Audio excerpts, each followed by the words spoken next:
Title: The Leviathan Among Us, Our Encounter at Sea. We were 2 weeks into our research trip, charting a relatively unexplored section of the Pacific. The team, a ragtag mix of marine biologists, oceanographers, and me, a freelance writer there to document their discoveries, had fallen into a routine. By day, we'd comb through endless samples, and by night, we'd trade stories over mediocre coffee. That night, the air felt heavy, charged with something we couldn't quite name. The ocean was eerily calm, the moonlight reflecting off the surface like molten silver. Then, just as midnight struck, the calm shattered. The ship lurched violently, throwing us against walls and tables.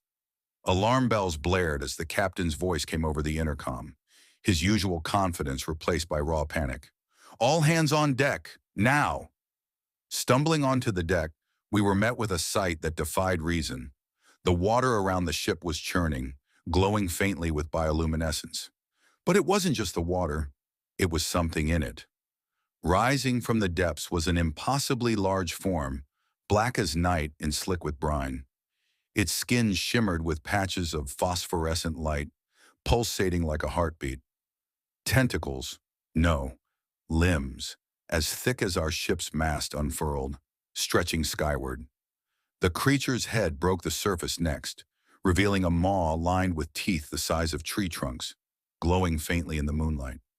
We stood frozen, transfixed by the alien monstrosity. It was like staring into the abyss, but the abyss had teeth and was staring back. "It's alive," muttered Dr. Fisher, our lead biologist. "This can't be real. It's, it's an organism of unimaginable scale." Before anyone could respond, the creature let out a sound, a deep, resonating hum that seemed to bypass our ears and vibrate directly in our bones.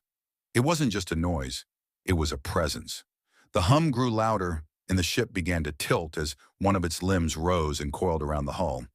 It wasn't attacking, not yet. It was studying us. "Kill the lights," the captain barked. "Shut everything down."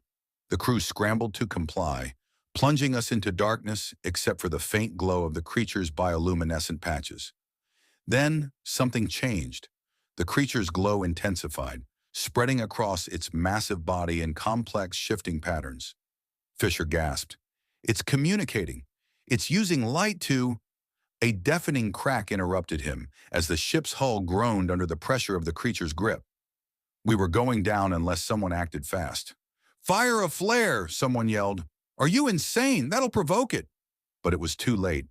One of the crew fired a flare into the sky, the bright red light streaking upward. The creature flinched, its grip loosening just enough for the ship to stabilize. For a moment I thought we'd made a terrible mistake. But then the creature recoiled, sinking back into the depths. As it disappeared, the glow faded, leaving only the ink-black water and the echo of its hum. The ship was battered but afloat. We stood in a stunned silence, the enormity of what we'd just witnessed sinking in. Whatever that thing was, it wasn't of this world, or at least not the world as we knew it. Back on shore, we tried to report what happened. The authorities dismissed us, the scientific community laughed us off, and the media didn't care. But I know what we saw. And sometimes, on still nights, I think I can feel the faint hum in the air.